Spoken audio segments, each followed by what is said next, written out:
par contre, une chose avec Hamilton, je pense qu'on a vu beaucoup avec Hamilton, c'était que les nouveaux pneus sont très différents, un peu imprévisibles. Il a essayé, c'est le seul qui a essayé. Il a mis le pneu hard, donc le pneu qui est le plus lent mais qui peut durer le plus longtemps. Donc dans certains scénarios, c'est une bonne idée d'avoir le pneu hard. Et il est quand même arrivé 3e. Il est quand même arrivé 3e. Ça n'a pas trop marché. Leurs arrêts au stand étaient plus lents. Ouais. Red Bull était vers les 2 secondes 5. Hamilton a eu un arrêt à 3 secondes 9. Donc ouais, leurs arrêts au stand étaient pas présents. Leur stratégie, parce que ce qu'ils ont fait avec les pneus, oui, ils ont fini 3e, 4e, mais bon, on va pas se mentir, c'était un peu de la chatte avec les Red Bull qui sont sortis.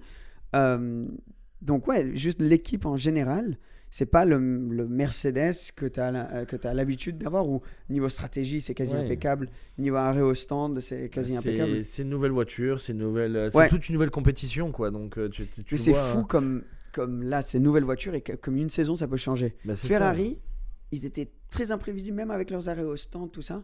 Et là, cette année-là, arrêt au stand, nickel.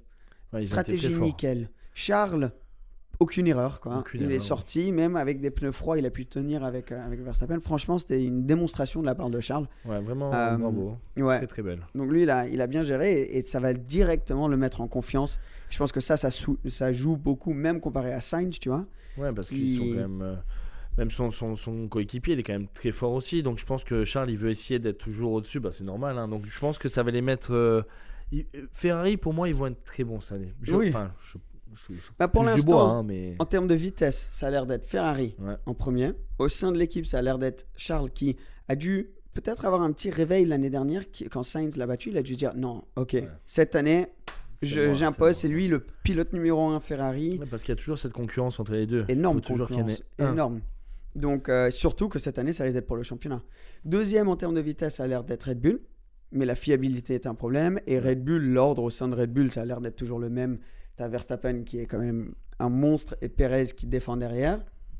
Puis Mercedes, et pas loin derrière Mercedes, il y a l'air d'avoir Haas.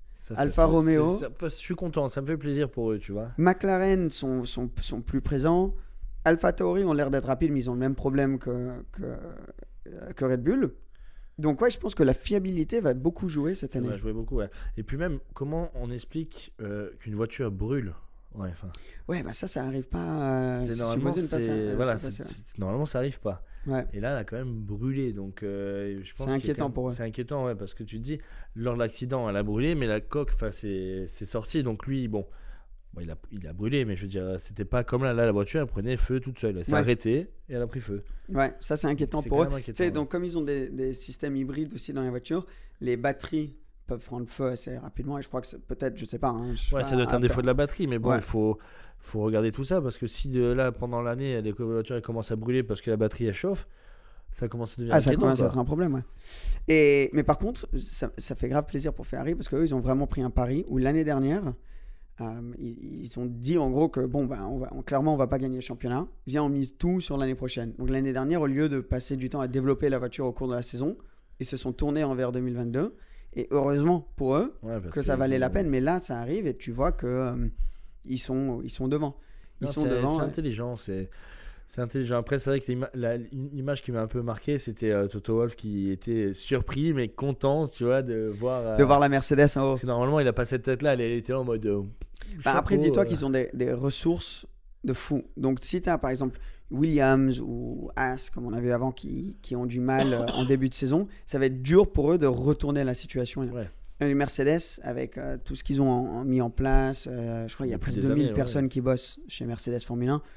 Les usines, tout ça, ils peuvent voir le problème et ils vont pouvoir adapter. C'est sûr que la voiture va s'améliorer. Oui, je pense. Mais bon, il y a une grosse distance, quoi. Il y a de très gros enjeux, donc à mon avis, ils vont se. Oui, ils vont se motiver, mais avec. Est-ce qu'ils vont pouvoir rattraper Ferrari? Je ne sais pas. Et Red Bull, ils ont cette vitesse de pointe. Ils ont Max et Perez dans la voiture, donc deux super pilotes. S'ils arrivent à réparer ce problème de fiabilité, je pense que le championnat constructeur risque de jouer entre Ferrari et Red Bull. Entre eux, et de voir Charles et Max l'un contre l'autre sur le circuit, ça va être fascinant. Donc je pense, ça c'est les choses qu'on a appris. Ferrari devant, Charles extrêmement chaud. On va voir des batailles entre Red Bull et Ferrari.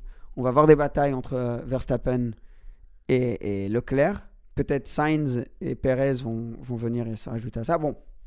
Et Mercedes vont essayer derrière de courir, de se battre et de rattraper. Ils vont y arriver, je me fais pas trop de soucis.